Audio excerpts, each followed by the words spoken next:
Olá e bem-vindos a mais um episódio da nossa série de debates virtuais de Money Report. Hoje o nosso tema é impactos da pandemia na saúde e na economia.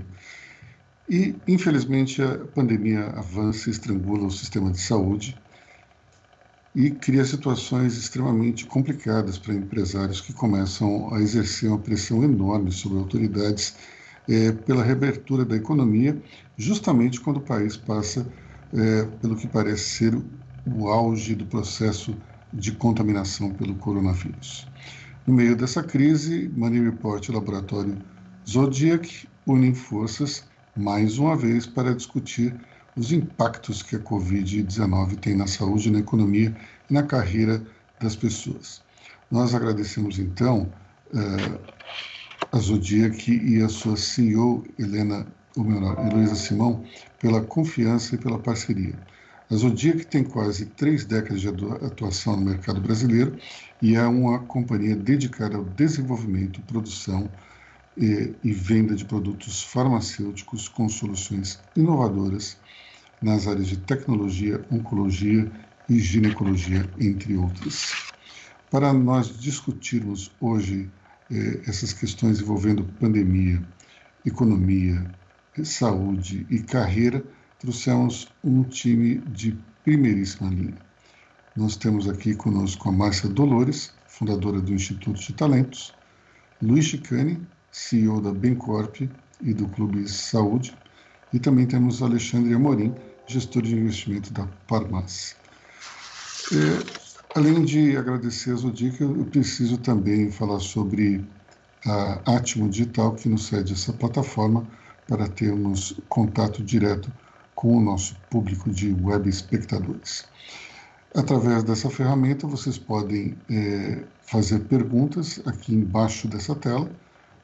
Nós vamos recebê-las aqui, fazer uma certa triagem, e eu já peço desculpas de antemão, porque é virtualmente impossível conseguir responder todas as questões que vêm através da ferramenta. Mas nós vamos aqui tentar juntar 2, 3 e conseguir falar com todos, ou melhor, atender a todos. Começando então, cada um dos debatedores vai ter 10 minutos para falar e depois nós partiremos para o debate propriamente dito. E vamos iniciar com Márcia Dolores, a nossa Wendy Rhodes brasileira, ela que consegue nos dar o caminho aí para as nossas carreiras, lá sobre os desafios que temos que enfrentar e principalmente aquela que coloca as principais questões que importam de fato para os executivos, empresários e banqueiros do país. Boa noite, Márcia, tudo bom?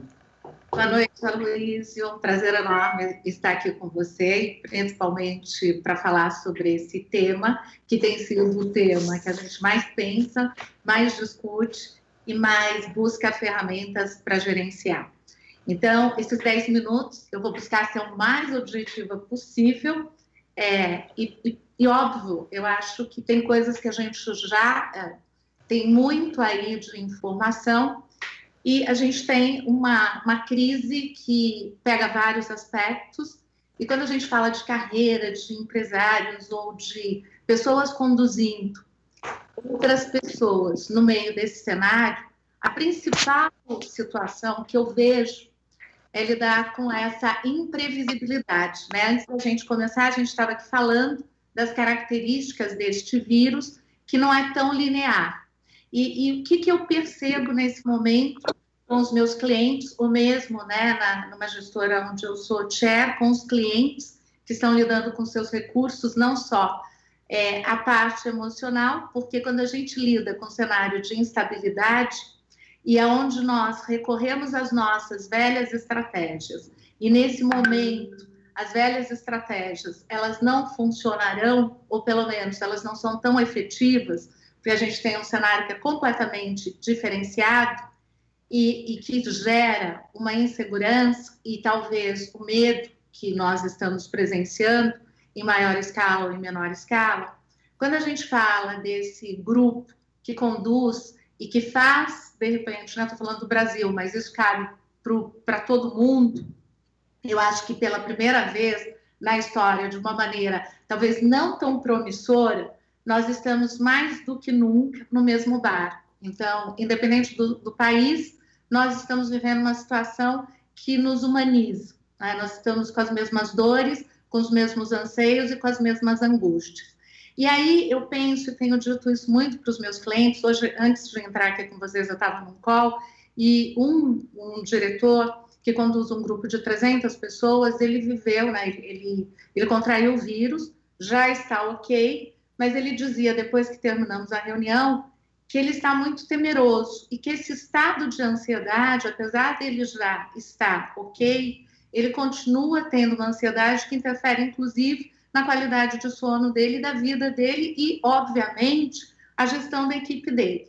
Então, quando a gente volta para este grupo de dirigentes, e aí eu vou até expandir um pouco isso, eu tô, não só os dirigentes das empresas, dos segmentos em si, mas os dirigentes do nosso país e de outros países, essa instabilidade está gerando também uma grande instabilidade emocional e psicológica.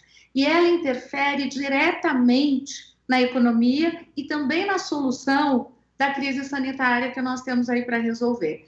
Então, seria muito bom se nós estivéssemos num outro momento para olhar o quão importante é os aspectos emocionais e psicológicos, o impacto que eles têm nas decisões e o impacto que eles têm na perenidade de algumas soluções. Então, quando a gente olha um cenário onde ele é instável, se nós não tivermos os principais dirigentes, e aí eu vou falar de um macrosistema, mas também vou falar de um micro, seja uma empresa que tenha 30 ou uma que tenha 300, como eu citei, ou uma que tenha 30 mil, ou um país, é importante que a gente tenha bastante, eu diria, humildade para lidar com uma situação que nós ainda não temos total visão de como agir, que é importante um conceito que a gente falou muito nos últimos anos, mas talvez tenhamos praticado muito pouco, e a vida, né, eu vou deixar aqui um pouco esse tom filosófico, só para a gente pôr no debate, mas trazendo isso de forma prática, talvez a vida nos trouxe aí uma pandemia para que a gente testasse alguns conceitos na prática. Então, o conceito de colaboração, e o que nós estamos percebendo, e talvez, né, aqui no Brasil de uma forma mais na pele, mais próxima, o quanto a desestrutura emocional ela acaba abalando algumas decisões, ou ela torna morosa possíveis decisões que a gente vai testar, obviamente, porque é uma situação de imprevisibilidade. Então, todos os dias, né, desde que esse cenário começou, eu tenho falado com muitos profissionais, muitos executivos, muitas pessoas do sistema financeiro, muitos banqueiros, enfim, gestores, e empresários, que nós estamos num cenário de instabilidade. Bom, a gente vai trabalhar num curto prazo e nós não temos o controle das variáveis. Então, quanto mais nós tivermos o bom senso, e o bom senso aqui, ele pressupõe algumas competências, que são competências emocionais, para que a gente tenha a humildade de buscar testar algumas alternativas e revê-las com muita agilidade. E buscar uma colaboração para saber de práticas que estão funcionando, mesmo reconhecendo que nós não temos todo o cenário ou toda a solução nas mãos. Então, quando você fala com pessoas que estão acostumadas a dirigirem organizações e pessoas, é natural que ela queira recorrer aos modelos conhecidos. E até parece que é uma ofensa ela buscar olhar mais para aspectos emocionais e psicológicos na tomada de uma decisão, porque são esses que estão impactando muito, inclusive uma solução mais fluida. Basta, e vou aqui repetir algumas vezes, a gente olhar o que está acontecendo e o quanto os nossos dirigentes, né, no nível bastante estratégico, estão se perdendo em questões emocionais, talvez por medo ou por querer fazer um jogo de poder, que ele, neste momento, fica muito frágil. Então, o poder que nós conhecíamos, ele fica frágil. Por quê? Porque nós temos um cenário que não tem um roteiro pregresso, ou as informações, elas não são lineares, elas não se encaixam de uma maneira tão objetiva. Então, falando aí do empresariado, né, obviamente a gente tem essa liderança que está acontecendo não só no Brasil, mas no mundo todo. A gente vê a falta de um equilíbrio emocional, de pensar em médio e longo prazo e ser mais colaborativo. Nós estamos tendo 1000 ações de solidariedade, que eu acho que já é um passo gigantesco, mas carecemos de uma colaboração para que a gente possa construir uma solução que não será uma solução talvez única e que atenda a todos os países, mas a gente vai descobrir algumas soluções que talvez sejam únicas para algumas situações e algumas muito particulares e customizadas. Então, este cenário é um cenário que já gera por si só muita necessidade de flexibilidade, muita comunicação, muita humildade. Então, se você está acostumado a uma posição de poder, transitar por esse lugar vai ser um aprendizado e um desafio. E conduzindo pessoas que estão dentro de casa, de uma hora para outra elas foram colocadas em casa, e apesar do nosso discurso ser que a gente não tinha tempo, que a gente não curtia a família, que a gente não conseguia curtir a nossa casa, a realidade é, nós estamos em casa sem termos nos preparado para isso e nem tampouco ter feito um planejamento para isso. Lógico que aqui nós temos uma condição talvez diferenciada, mas se a gente pensar em grande parte da população, e não é à toa que a gente está vendo aí o número de aumento de agressões ou de violência dentro dos lares, nós somos privilegiados, a gente ainda tem condições de organizar o nosso home office com um certo, vamos dizer assim, com uma certa qualidade. Mas tem muitas pessoas que não têm condições e que estão sofrendo nesse momento, porque o convite que nós estamos tendo é de ir para dentro, literalmente, e ter que se estruturar para produzir numa situação que é diferente. Então, o grupo que conduz uma empresa, que conduz uma equipe, ele vai ter que olhar, isso tem sido um mantra desde março, quando tudo isso começou, olhar as metas, olhar o planejamento estratégico, que já não vale mais de longo prazo, ele vai ter que passar por movimentações, e olhar as pessoas verdadeiramente. E aí olhar as pessoas, o estado de temor que elas estão vivendo. Então, se você tem um condutor, uma liderança que tem uma serenidade, um equilíbrio e que tem a capacidade de lidar com esses novos aprendizados, se abrindo e humildemente se colocando junto com a sua equipe e estando mais próximo, nós vamos construir aí um cenário promissor para essa saída. Agora, obviamente, essas pessoas que estão em casa também estão num estado de muita fragilidade, olhando as notícias que estão transitando, muitas vezes se adaptando, como eu disse, em condições que não são as melhores possíveis.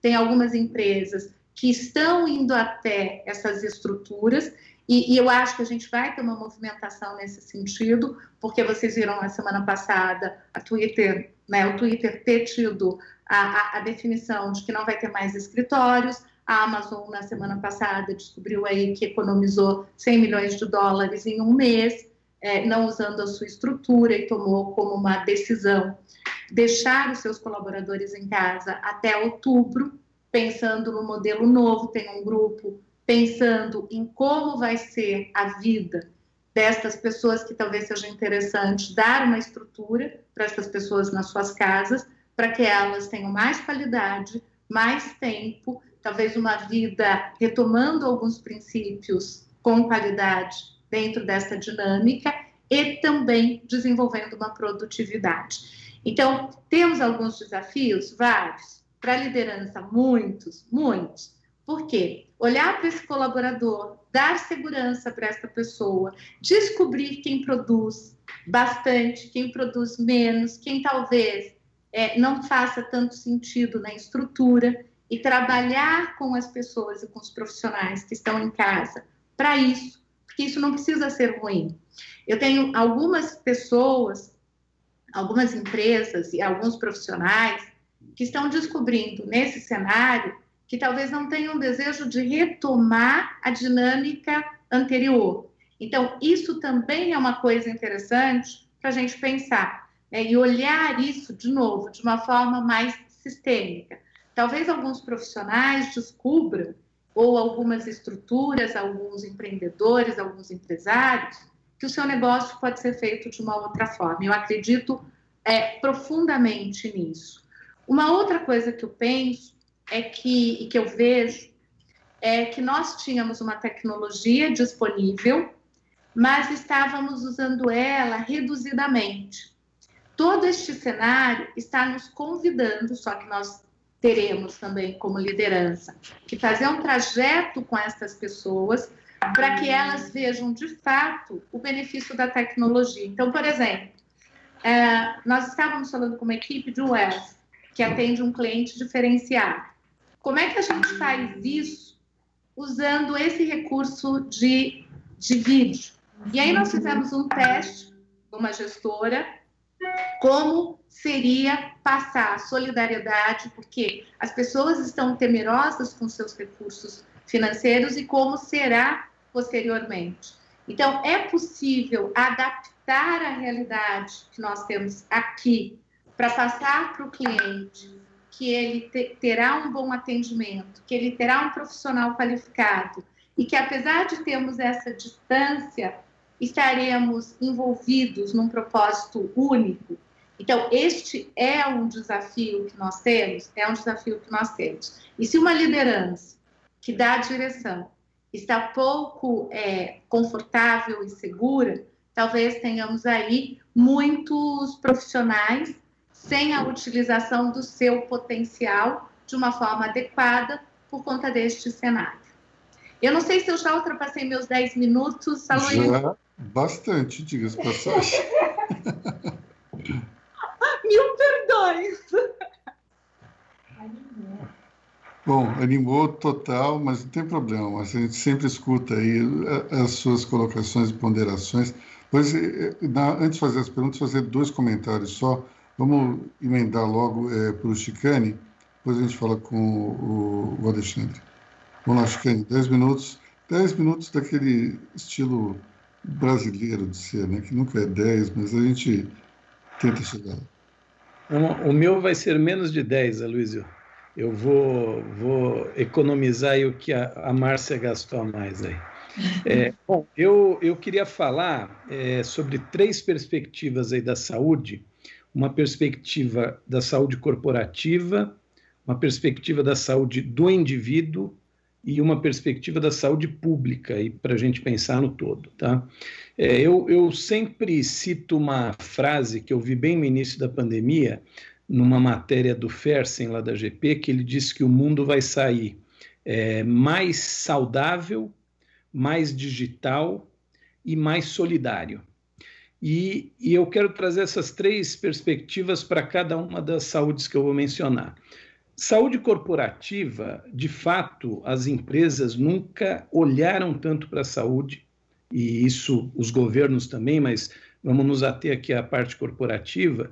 E eu atendo, por exemplo, Magalu, o Fred diz, o Chicane e a Bencorp nunca tiveram tão em alta, e isso é fato, não com eles, estamos em 15 comitês de saúde, olhando aí todos os casos, e aí você tem que se recriar e pensar alternativas para dar essa solução em saúde, e uma das coisas que mais está chamando a atenção, tem tido muitas matérias sobre isso, é a questão da telemedicina, que eu acho que é algo que muda a perspectiva de saúde corporativa e da saúde do indivíduo no Brasil. O Brasil é um país continental, concentração enorme de médicos, um país que a população é pobre, não tem muitos recursos. Como é que a gente faz chegar no Pará, na Amazonas, um atendimento de saúde mais bem estruturado? Então, a telemedicina, eu acho que resolve bem isso, Nesse primeiro momento, ela está sendo utilizada primeiro para evitar uma contaminação, as pessoas estão com muito medo de ir a um pronto-socorro e a um hospital, então tem esse olhar de evitar, manter o isolamento, evitar a contaminação, mas aí você acaba resolvendo outros problemas. Tivemos casos lá, uma pessoa com um infarto do miocárdio foi atendida, encaminhada para um pronto-socorro imediatamente, graças a Deus está bem. Uma apendicite aguda vai direto para uma cirurgia. Então, você dá alternativas, e eu acho que o empresário tem que ter aí um parceiro de saúde que lhe ofereça essas alternativas. E o terceiro olhar que eu queria dar na saúde, no ambiente corporativo, é como as coisas estão mudando. A Márcia já falou a questão do home office, e é um negócio impressionante aí como as coisas estão mudando. Eu até tenho uma diretora da Verisur, eu gosto de citar as fontes quando eu falo, ela diz que não é mais home office, é Hell's Office, né? Tanto que a gente está trabalhando, e de fato você emenda de uma reunião em outra. Antes você tinha lá, você pegava o carro, estacionava o carro, agora você agradece, despede, em 44 segundos, como eu falo, você já está em outra reunião, com outro time. Isso te dá mais eficiência, mas também dá um volume de trabalho. Acho que eu tenho trabalhado muito mais do que eu trabalhava no dia a dia, porque você sempre tinha essas distrações, esses desvios de energia. Agora está muito concentrado. Por outro lado, para os funcionários, eu acho que vai se manter um modelo de home office, pelo menos para parte das empresas. A Márcia citou o exemplo aí fora do Brasil, mas eu estou num grupo aí da Endeavor, eu sou empreendedor Endeavor, assim como o Arnold da Atmo, que está cedendo essa maravilhosa plataforma aqui para a gente, e a turma está discutindo as economias que são feitas, quanto que a pessoa ganha de qualidade de vida de não se deslocar diariamente, às vezes quanto tempo se perde no trânsito e se expõe e gasta dinheiro com automóvel, etc, etc. Então, eu acho que tem um olhar também da saúde, da qualidade de vida que as empresas vão se ajustar. Eu tenho uma preocupação, tenho visto algumas coisas aí que me deixam preocupados pelos exageros, de não transformar a volta aos escritórios em um filme de ficção científica e todo mundo com milhões e milhões de aparatos. Eu acho que é importante ter regras, mas a gente não pode ir para o lado do exagero. Eu vi um vídeo, não sei se alguém viu aí, como é que vai ser o shopping center, acho que na Tailândia. É um negócio de ficção total. Quer dizer, se trouxer isso aqui para o Brasil, o lojista vai pagar 4 vezes mais do que ele paga de condomínio.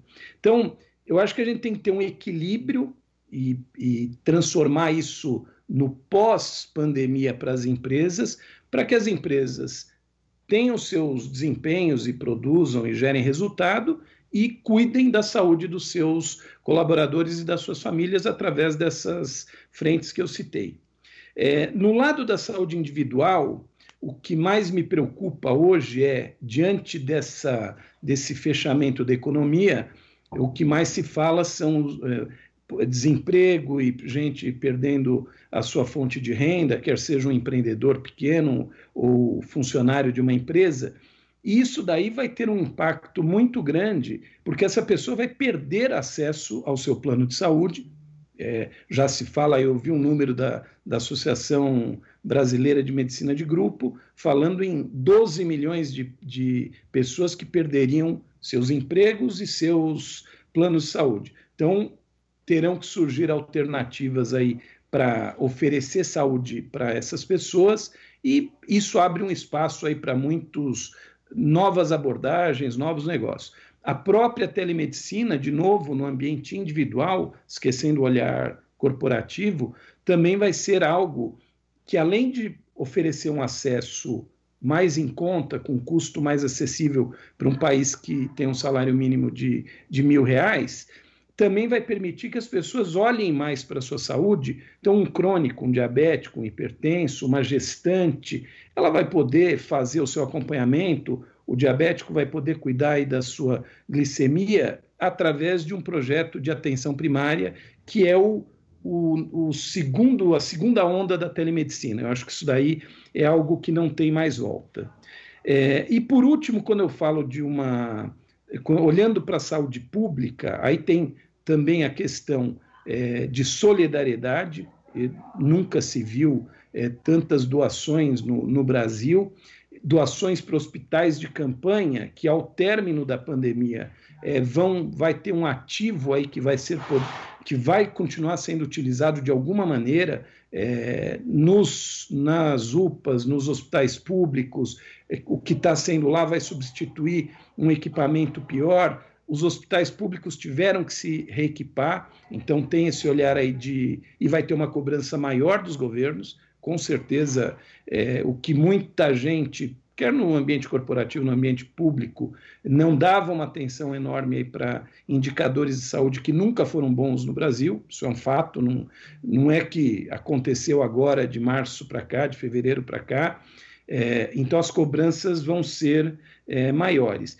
E no mundo, assim, olhando a parte solidária desse lado, eu queria citar até aqui 2 projetos aí que eu estou diretamente envolvido. Uma ONG que a gente criou, que é a Borboleta Azul, que oferece atendimento psicológico para jovens carentes, e unimos forças com uma entidade de 50 anos, que é o Projeto Arrastão, lá na Estrada do Campo Limpo, para atendem 1.000 crianças por dia, 1.000 jovens por dia, não é só criancinha pequena.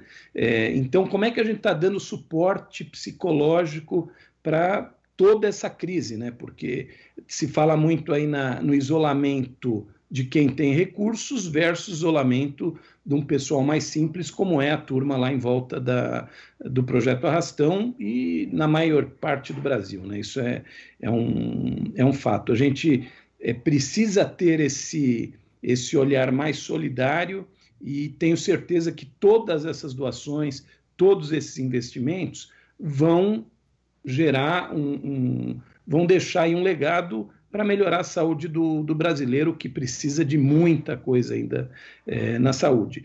E, por último, eu queria talvez fazer um fechamento aqui, até em função do quem nos convidou para a conversa aqui, a Zodiac, a importância dos laboratórios, quer seja agora no desenvolvimento de uma vacina, e esse esforço, se vierem outras pandemias, a gente já vai ter aprendido muito. Tem se falado em produções de 1 bilhão, 500 milhões, e medicamentos. Quer dizer, acho que pela primeira vez se fez um esforço global, de fato, no mundo de laboratórios, para ter um atendimento ao mesmo tempo. Quer dizer, outros investimentos em pesquisa e desenvolvimento que se faziam, tinham lá um país e depois isso ia para outras áreas. Agora não, é uma demanda global ao mesmo tempo.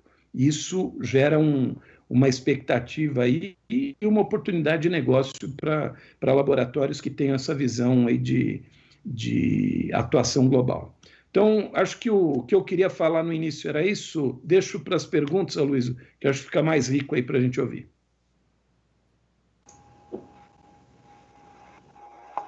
Muito obrigado, Chicane. Vamos passar agora, então, para o Alexandre Amorim.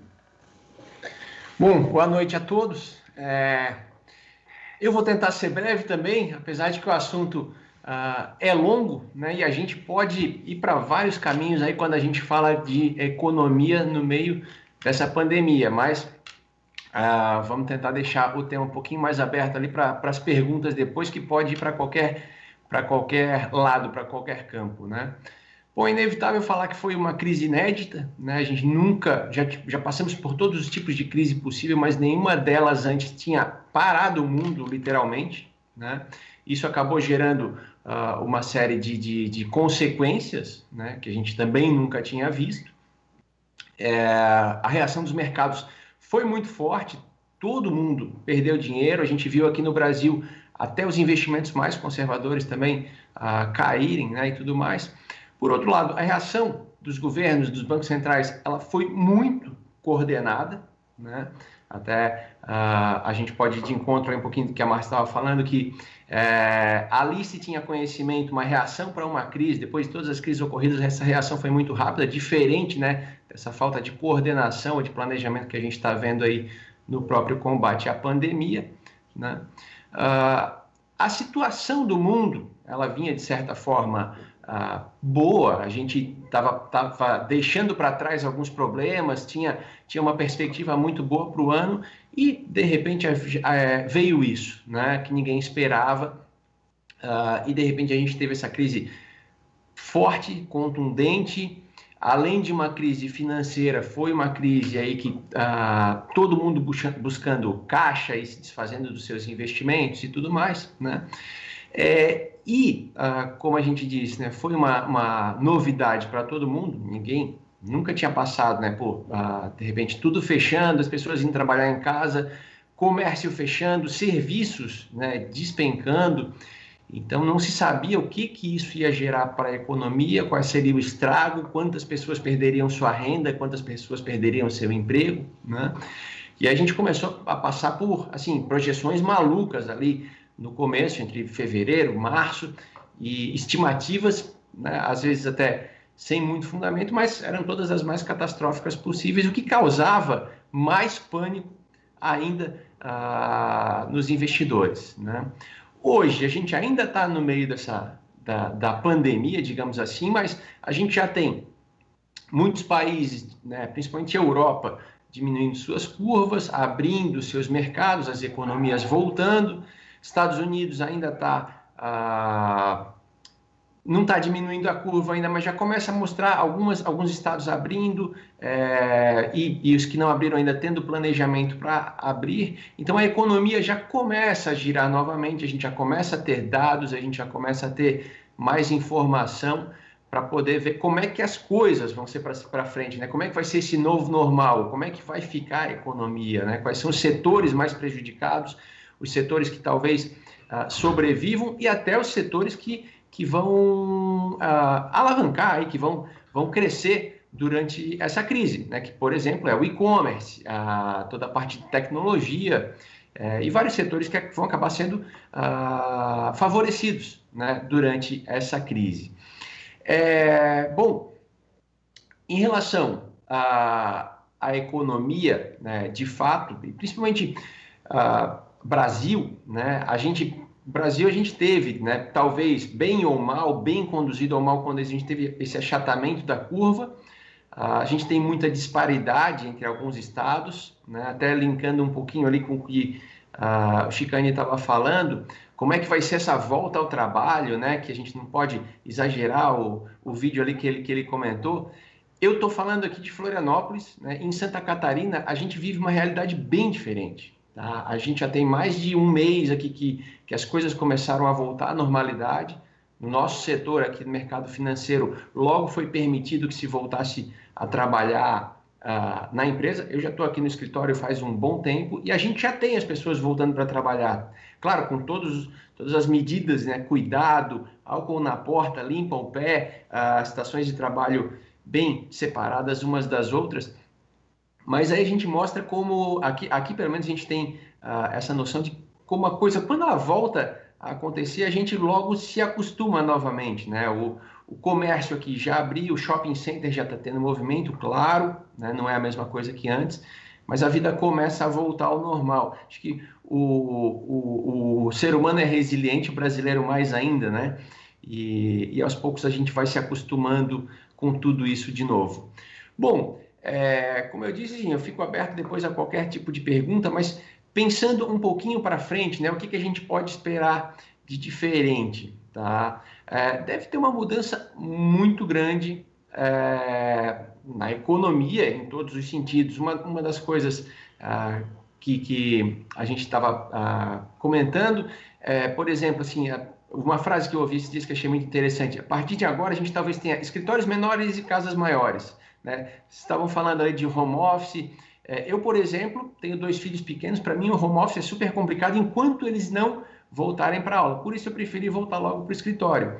Mas a gente tem visto até alguns movimentos, por exemplo, de pessoas entregando apartamentos no centro da cidade ou perto dos escritórios e tudo mais, para alugar casas na praia, aqui, né, em Florianópolis ou em locais mais longe, onde tenham talvez um lugar melhor para trabalhar, talvez uma casa um pouco maior, com espaço melhor para poder se adaptar melhor a isso, né? E a gente vai ver uma mudança muito grande no mercado imobiliário, a gente deve ver mudanças na própria estrutura das empresas, né, que talvez essa história de cada um ter seu espaço para trabalhar, a sua mesa com porta-retrato e tal, provavelmente a gente vai ver espaços mais coletivos, né? E talvez a gente tenha menos conforto no escritório para ter mais conforto na nossa casa. O investimento no home office, empresas se preocupando em dar uma boa internet para o funcionário, que eles tenham, né, condições melhores de trabalho em casa e por aí vai. Ou seja, uma série de mudanças aí que provavelmente a gente vai ter, né? Setores mais afetados, sem dúvida alguma, são serviços, eventos, todos os setores ligados à viagem, turismo, né? Outra coisa, as pessoas estão se acostumando a fazer negócios digitalmente, né? A Chicane estava falando, as reuniões ficam mais produtivas, a gente acaba trabalhando mais, mas as reuniões ficam mais rápidas, mas a gente está acabando tomando decisões, né, mais importantes em reuniões virtuais. Então, talvez até o turismo de negócios perca espaço com isso. Você não vai mais precisar viajar para fechar um negócio. Muitos negócios vão ser fechados pela internet, né? E é provável que a gente tenha uma grande mudança aí em relação a isso. Bom, em relação aos investimentos propriamente dito, né, a nossa carteira de investimentos, ou como é que a gente faz o nosso patrimônio render, a gente já vinha passando por um processo de mudança muito grande no Brasil, com a estabilidade econômica, com a queda da inflação e a consequente queda dos juros. Então, aquela história brasileira acostumado com a rentabilidade razoável, rentabilidade alta em investimentos até conservadores, isso acabou, né? Antigamente a gente tinha rentabilidade com liquidez e com segurança. Agora não, a gente vai ter que escolher e montar melhor as nossas carteiras de investimento. E a crise acabou deixando isso mais claro de forma mais rápida ainda. Então, assim, montar carteiras de investimento realmente de acordo com o perfil, se é para longo prazo, é longo prazo, né? A gente era muito acostumado, assim, o investidor chegava e falava, eu quero montar minha carteira, tá, qual é o prazo da carteira? Não, isso é para longo prazo, é aposentadoria, tudo bem, ótimo. Dava 6 meses, ele resolvia usar o dinheiro para trocar de carro, para arrumar casa ou para trocar de imóvel. E havia liquidez para isso. Normalmente era possível mexer nas carteiras. E agora, cada vez mais, a gente tem que respeitar esses perfis, né? Então, é isso, assim, a gente se acostumando com esse novo momento, né? Provavelmente a gente vai ter um país aí com juros baixos por muito tempo, inflação baixa por muito tempo. Essa crise acaba também uma crise de demanda, como a gente chama, né? Ou seja, menos consumidores gastando dinheiro, isso faz com que os preços sejam pressionados para baixo, a gente vai ter provavelmente preços mais baixos aí por um bom tempo, e também taxas de juros mais baixas, o que faz a gente ter que rever toda a nossa carteira de investimentos. Bom, acho que a gente pode deixar aberto aí para continuar a conversa depois nas perguntas, né? Bom, Alexandre, obrigado, viu? Bom, antes de abrir as perguntas, queria fazer um breve comentário sobre algumas coisas que foram discutidas aqui. Então, a primeira coisa que eu gostaria de falar é sobre o home office. É muito interessante porque até janeiro, até mesmo fevereiro desse ano, nós estávamos absolutamente fascinados pelos novos escritórios que surgiam, projetos incríveis que mostravam o espírito da startup entrando nas grandes corporações. Era muito comum nós vermos projetos que privilegiavam, então, a interação entre as pessoas. Dessa interação surgiriam ideias incríveis, disruptivas, inovadoras. E nós saímos desse cenário em que se celebrava a economia colaborativa, pessoas multifuncionais, para algo completamente diferente, que é o home office. Não é nem pessoas dentro das suas próprias salas, são pessoas dentro das suas próprias casas. Então, eu gostaria de fazer o seguinte comentário a respeito disso. E eu, antes de mais nada, eu queria fazer um disclaimer que eu detesto o home office. Odeio o home office. Acho o home office uma das coisas mais insuportáveis da face da Terra, mas, enfim, é apenas uma opinião pessoal. Tem pessoas que adoram trabalhar em casa. Eu, particularmente, odeio. Por uma razão muito simples. Eu adoro estar com pessoas, conversar, trocar ideias. Eu sou um profissional formado em redações. Ou seja, o convívio com os outros, para mim, é importantíssimo, porque esse convívio provoca novas ideias, me desafia a ser um profissional melhor. Então, eu preciso do convívio dos outros. Mas, passado esse disclaimer, o meu comentário é o seguinte: nós, muitas vezes, somos contaminados pelo presente e nós usamos esse presente para enxergar o futuro. Eu gosto sempre de dar como exemplo disso o filme Blade Runner. O filme Blade Runner, cujo foi feito em 82 e o futuro dele, por sinal, foi o ano passado, 2019. Além dos carros que voavam e androides que replicavam seres humanos, havia uma coisa muito interessante naquele filme. O mundo era totalmente dominado pelos japoneses. Os japoneses eram donos de tudo. Quando você vê todo aquele cenário pós-moderno do futuro, você vê que o idioma japonês estava em absolutamente todas as propagandas, até a Coca-Cola tinha letreiros em japonês. Por que isso acontecia? Porque no início da década de 80, os japoneses dominavam a economia americana. Então, na visão desses roteiristas que projetavam um futuro, então, aquele domínio japonês iria se estender por anos, por décadas e talvez por séculos. Portanto, hoje, quando nós olhamos a nossa situação aqui e vemos o home office ganhando um espaço gigantesco, nós meio que somos contaminados e a tendência clara é achar que isso vai se perpetuar. Não necessariamente.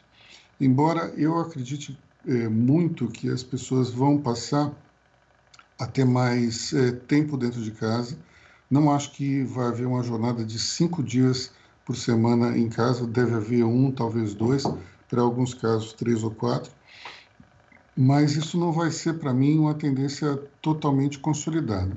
Agora, o uso dessa ferramenta aqui que nós estamos utilizando, da videoconferência, é o que veio para ficar. E essa ferramenta, primeiro, ela desnuda as incompetências. As pessoas que não têm capacidade, elas não conseguem enrolar ninguém através dessa câmera aqui.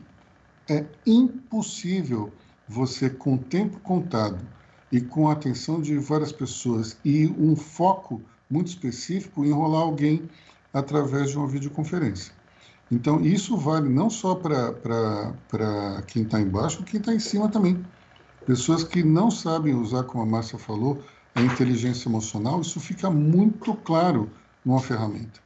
E o mais interessante é que a presença física, ou melhor, a presença virtual, ela não é tão atemorizante quanto a presença física. Ela não exerce tanta pressão quanto está no mesmo lugar, no mesmo cômodo que o chefe. O chefe, aqui nessa tela, parece uma outra pessoa, até porque nas reuniões, isso é uma coisa extremamente democrática, ficam vários quadradinhos. O chefe é um dos quadradinhos também. Então, isso causa um efeito psicológico nas pessoas muito diferente, e isso terá que ser absorvido por todo mundo dentro desse novo normal, como a Amorim estava falando. Então, a minha pergunta é exatamente em relação a isso, em relação às videoconferências, e voltado para a Márcia. Márcia, como é que a gente pode, dentro desse ambiente digital, exaltar as competências, sem parecer que a pessoa esteja sendo cabotina ou fazendo um marketing individual? Como é que, num tempo tão curtinho, a gente pode mostrar, olha, eu sou capaz? Como é que alguém pode se destacar da multidão dentro dessa situação? Legal, Aloysio, você trazer isso e até de ter todo mundo com os quadradinhos, né, sendo visto mais humanamente, e não na cadeira especial, na sala especial ou a entrada especial do chefe, né, ou do cliente. E até eu citei rapidamente aqui que a gente fez uma experiência com um segmento que é o Wealth, que é um segmento diferenciado. E como é que a gente coloca as competências? Eu falei uma palavrinha quando a gente começou, de que eu acredito muito que esse movimento, e eu sou uma otimista por natureza, mas com consistência, não é simplesmente, né, poliana, eu acho que toda a experiência, ela nos traz uma possibilidade de crescimento, né, mesmo que ela seja aterrorizante no primeiro momento. Eu sempre brinco que a vida ela é imprevisível, que a gente cria a ilusão de que vamos ter o controle. Então, agora nós estamos desnudos diante disso. E como é que uma pessoa mostra competência? Entrando desnuda. O que é isso? Vamos aqui organizar para ninguém achar que distorcer o que eu estou dizendo.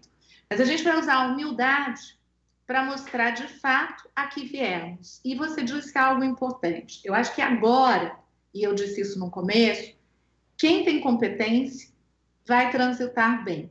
Quem não tem para aquilo, porque eu também desgosto do termo incompetente. Eu brinco, né, com os empreendedores ou empresários que eu trabalho, que se uma pessoa não é adequada, isso é parte da responsabilidade dele, e certamente ela é adequada para outras coisas, não necessariamente naquela estrutura, fazendo aquilo que ela está fazendo. E isso daqui está permitindo essas pessoas também descobrirem isso. Porque a gente tem um espaço de tempo, como foi dito aqui, a gente sai de uma reunião, entra em outra, não dá tempo às vezes nem de respirar. Como a gente teria no escritório, iria até o toalete, tomaria um café, sei lá, faria alguma coisa antes de entrar na próxima reunião. Pegaria o script, montaria o show para a próxima reunião. Aqui não dá tempo. Então, assim, você sai de uma, você entra na outra. Tem um foco muito grande, que é importante para você ser competente nesse curto espaço de tempo, e você ser humilde e honesto, né? O que eu posso te entregar. Então, por exemplo, nessa situação com o cliente, morrendo de medo, que está perdendo dinheiro, como a Amorim colocou, né? Todos estão, que tem investimento. Então, como que a gente preparou o grupo para ir falar com esse cliente, que é um cliente super diferenciado e que tem todo um charme na hora de receber esse cliente? Aqui, como é que fica o charme? Não vai ter charme. O charme vai ser honestidade. O charme vai ser o seguinte: você perdeu dinheiro, a gente está aqui para repensar. Eu tenho esta e esta competência. Eu tenho aqui o meu economista que vai te dar esse suporte. Eu tenho aqui... Então, assim, é objetividade, é transparência e é mais do que nunca, Aloysio, entender o outro lado. É a empatia na sua profundidade. Porque, às vezes, no ambiente, a gente dissimula que está sendo empático. A gente se distrai. E eu vou dizer que eu também gosto muito de estar no ambiente físico, mas eu tenho me desafiado a trabalhar muito mais através das vídeos, e aí eu tenho um conforto diferente do Amorim, que tem as crianças em casa, eu sei como é isso. Então, eu estou num momento de vida confortável, que me dá mais espaço e mais solitude, de fazer isso e trabalhar com as equipes, né, e com os clientes, com as pessoas que atendem outros clientes, investidores. Como é que a gente atua aqui? Como é que a nossa competência vai aparecer? Nós tendo a clareza de qual é o objetivo e o que eu posso te entregar, com honestidade e eficiência.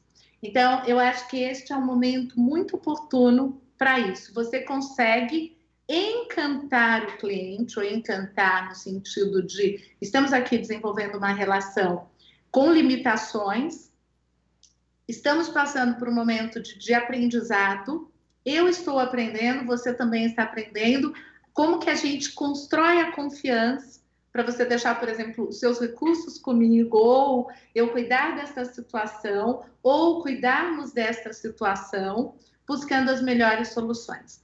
Então, é objetividade, bom preparo e muita honestidade, porque a gente vai ter que mostrar as nossas competências sem distrações.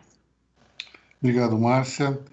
Próxima pergunta para o Chicane vem através da nossa plataforma. Na verdade, são duas perguntas aqui que eu vou juntar. as perguntas seriam: qual o benefício financeiro que os que os pacientes que contratam um plano de saúde com consultas físicas acabam recebendo através de uma consulta virtual com a telemedicina? E a outra pergunta que dá para a gente juntar é: as operadoras vão criar uma nova carteira de clientes com preços reduzidos? Boas perguntas.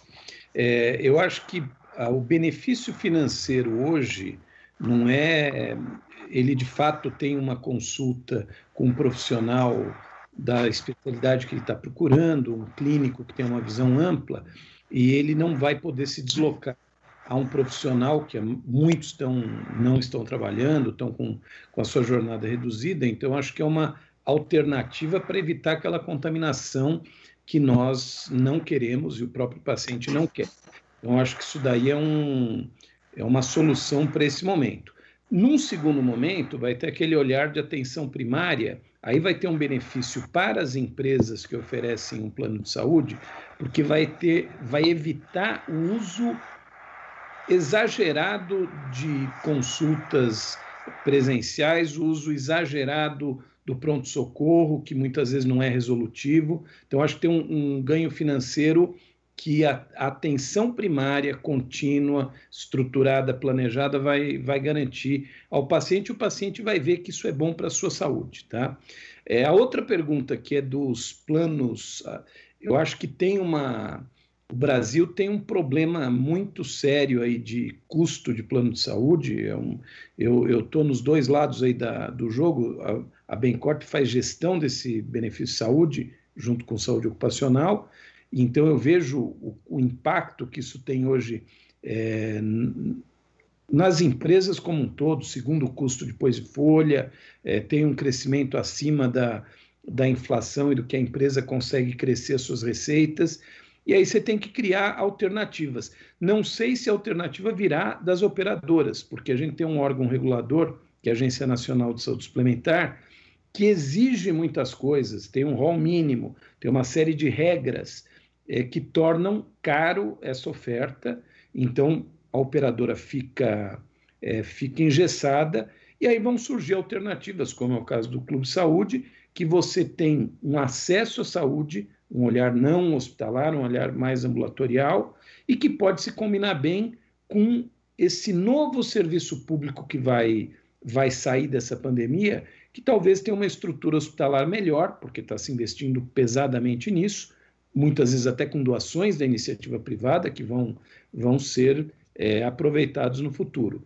Mas é um desafio para as operadoras, porque se houver aquela perda que eu comentei atrás, de 12 milhões de beneficiários, todo o equilíbrio atuarial vai mudar, a demanda de serviços vai mudar, os próprios prestadores de serviços, hospitais, clínicas, laboratórios, vão estar numa situação diferente, que hoje dependem muito da receita que vem dessas operadoras. Então, eu acho que essa indústria vai ter que se repensar, como muitas, e vamos ver quem vai ser mais eficiente e criativo aí nas soluções.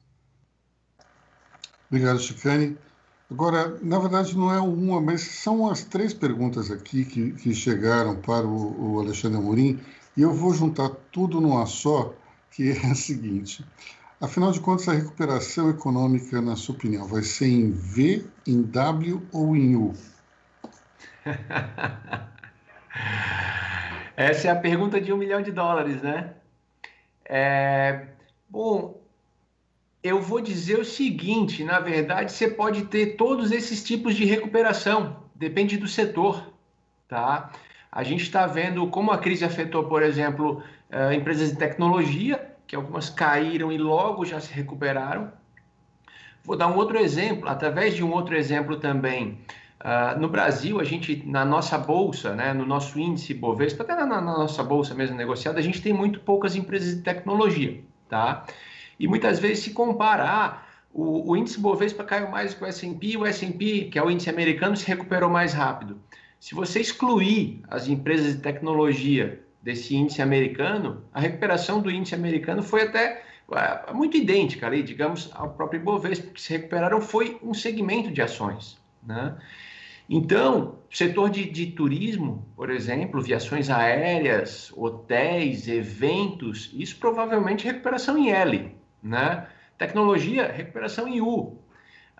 O que a gente não vai ter certeza é para alguns outros setores, se houver, bom, claro, aí entra a história também, se as aberturas forem realmente coordenadas, a gente está tendo um planejamento muito ruim, e não é só no Brasil, né? O planejamento no mundo inteiro, né? Como a Márcia falou, é uma coisa completamente nova, a gente não sabe como lidar com aquilo, então tem muita incerteza, né?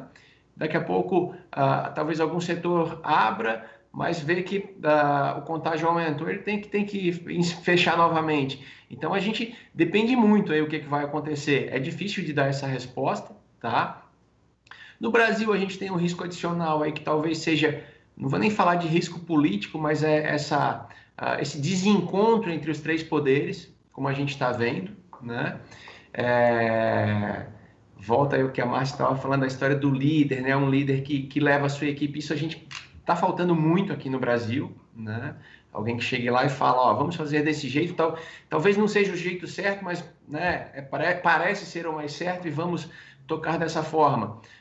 Os riscos são esses, a gente tem, né, ponderar, é a história da honestidade, né? Vamos tratar tudo com transparência. Mas então, tentando ser objetivo na resposta, eu acho que a gente vai ter, talvez, muita dificuldade no crescimento, em geral, da economia, né? A gente deve ter, até por conta, talvez, do achatamento dessa curva no Brasil, a gente, né, os nossos casos progrediram de uma forma mais lenta do que a maioria dos casos do mundo, mas talvez a gente tenha essa progressão por um bom tempo. Eu uso Santa Catarina como exemplo. A gente foi um dos primeiros estados a fechar, a coisa que sempre foi muito controlada, a lotação de UTI sempre muito baixa, mas os casos continuam subindo. Depois a gente teve a abertura da economia e tudo mais, os casos continuam subindo, sim, sem talvez o pico da curva, como a gente viu em outros países. Talvez a gente tenha essa curva longa e daqui a pouco passe a conviver com ela, como a gente vem convivendo aqui em Santa Catarina, né? Mas, ou seja, eu acho que a gente tem que separar, fatiar isso aí. Alguns setores, por exemplo, vão performar muito melhor. A gente não sabe realmente o que vai ser a nossa vida daqui para frente. Empresas estão adotando o home office. Eu sou partidário da história que, sim, cultura empresarial você só tem convivendo com pessoas. Eu não acho que home office total, né, não tenha mais prejuízo do que benefício, talvez. A gente precisa das pessoas se reunindo de vez em quando para poder falar todos a mesma língua, né? Então, a gente ainda vai ter muita adaptação, tá? Mas, vamos lá, talvez alguns setores, todos os setores ligados à tecnologia, e-commerce, devem voltar mais rápido, né? E principalmente os setores ligados aí a eventos, ao turismo, talvez até turismo de negócios, isso deve ter um impacto um pouco mais longo, um retorno aí muito mais lento. Obrigado, Alexandre. Eu vou fazer agora uma pergunta para a Márcia, que vem pela plataforma. E, pelo que eu entendi, é uma pergunta do Joel Korn, que faz tempo, inclusive, que eu não falo com o Joel, desde a época do Bank of America. Faz tempo já. A pergunta é a seguinte: você poderia destacar algumas medidas transformadoras na gestão de pessoas de forma a mitigar pressões de ordem psicológica e emocional? Por exemplo, como adaptar o coaching à nova realidade? Joel, obrigada pela oportunidade da gente falar sobre esse aspecto. Esse é o aspecto mais importante para a liderança nesse momento. Como foi colocado aqui, a gente não sabe quanto tempo esse cenário vai permanecer, né, dessa forma e como ele vai voltar, né? Se ele vai voltar totalmente... Certo, nós já temos algo certo, não será totalmente presencial. A gente tem uma transição aí. E o aspecto emocional e psicológico, ele tem um fator muito grande, Joel, enorme.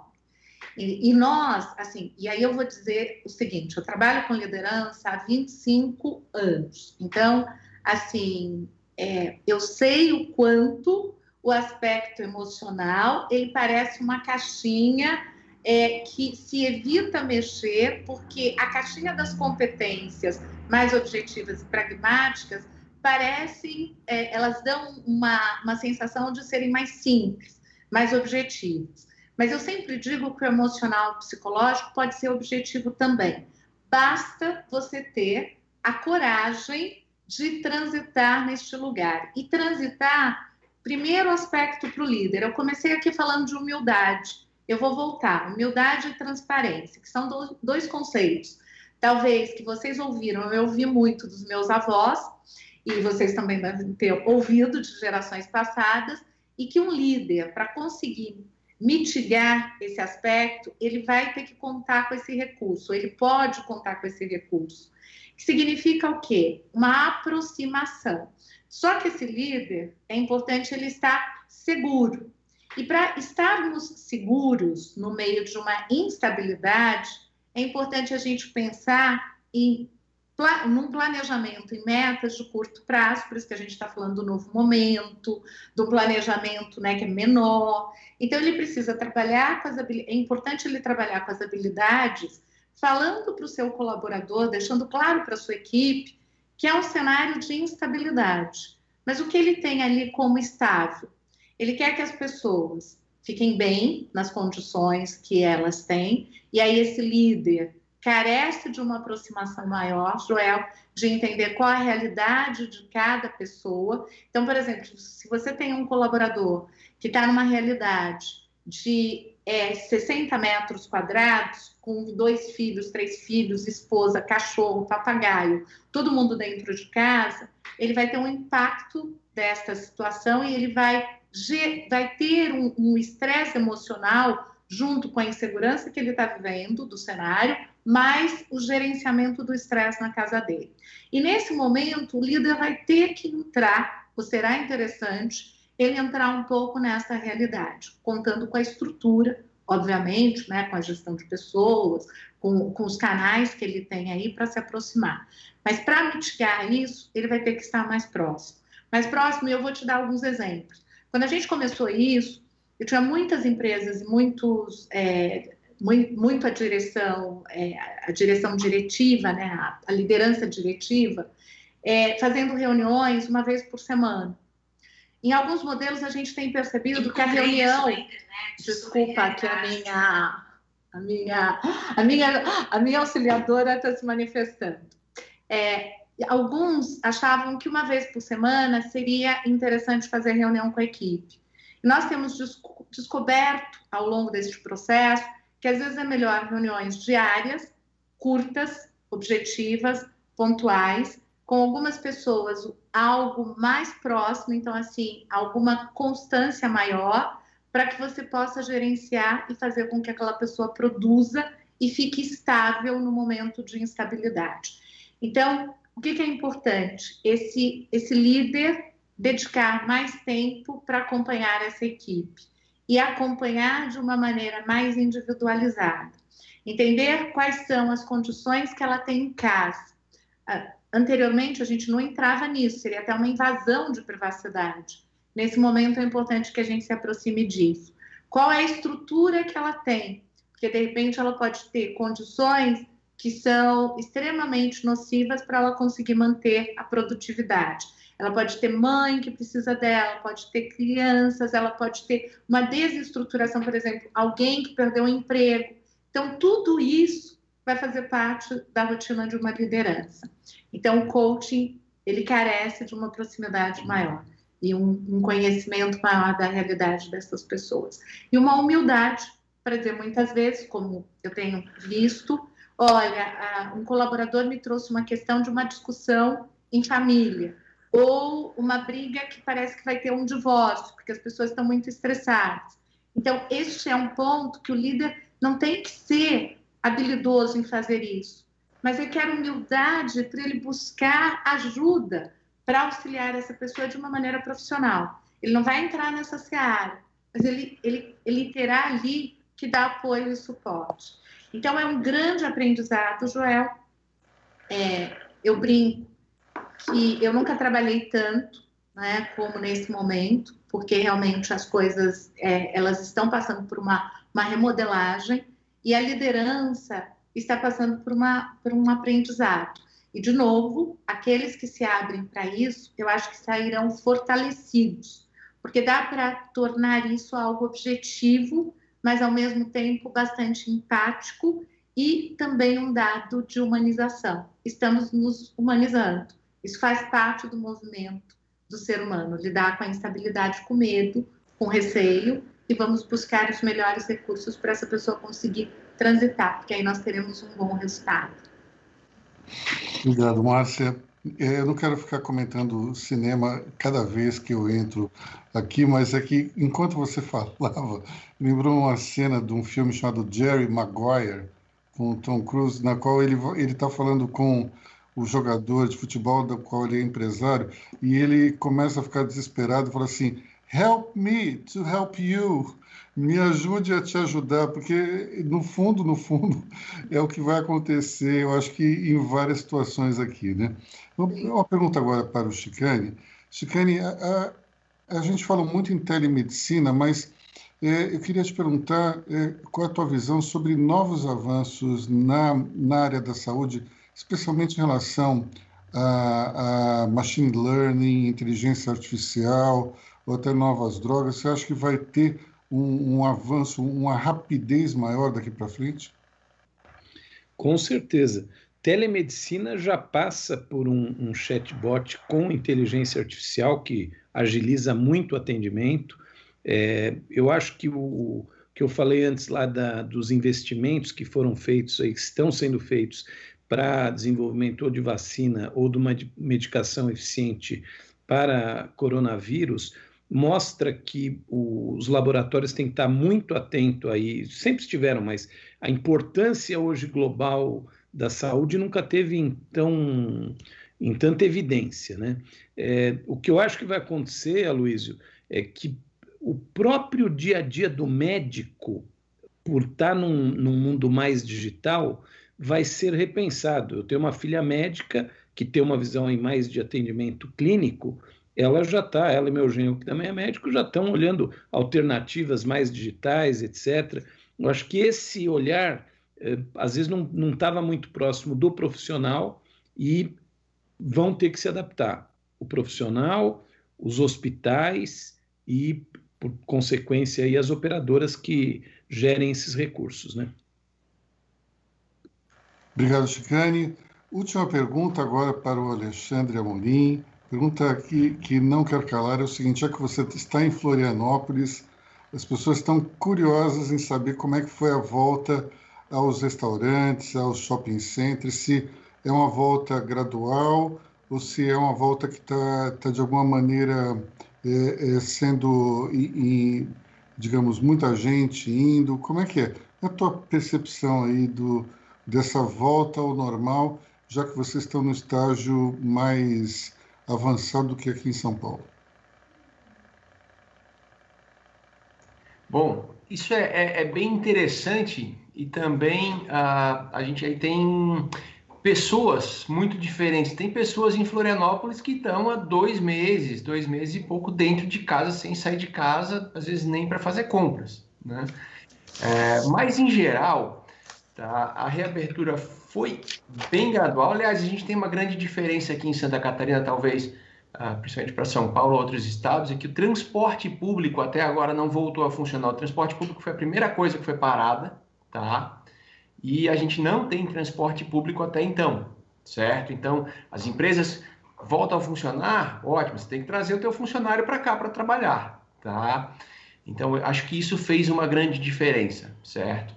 Em relação a restaurantes, por exemplo, tem restaurantes esse buffet, tem aqui no centro da cidade, tem um cuidado imenso. O caixa foi para o lado de fora normalmente, você tem as pessoas, né, com face shield, as mesas separadas, e as pessoas realmente estão respeitando. Você sai na rua, está todo mundo de máscara. A gente tem dado uns dias muito bonitos aqui no outono, as pessoas estão indo para a rua se exercitar, todo mundo de máscara, então tem se respeitado isso.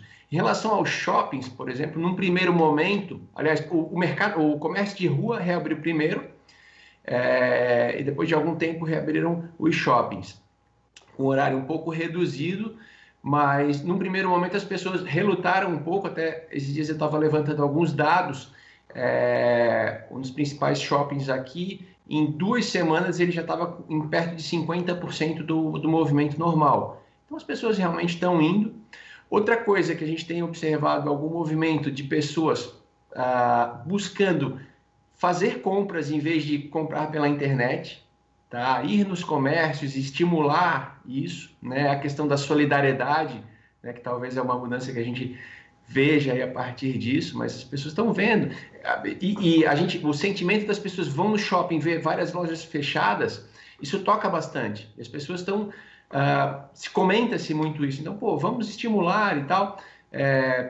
Sim, está tudo voltando a funcionar, mas dentro, claro, de uma série de normas rígidas.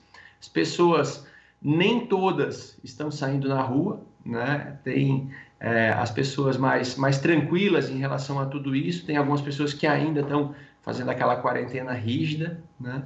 Mas, como eu disse, acho que as pessoas se acostumam rápido com isso, né? E hoje o que a gente vê na rua é assim, quando você sai, movimento normal. Talvez até por não ter ônibus, a gente está vendo um fluxo muito grande de carros, né? Mas talvez, obviamente, por não ter o transporte público, né?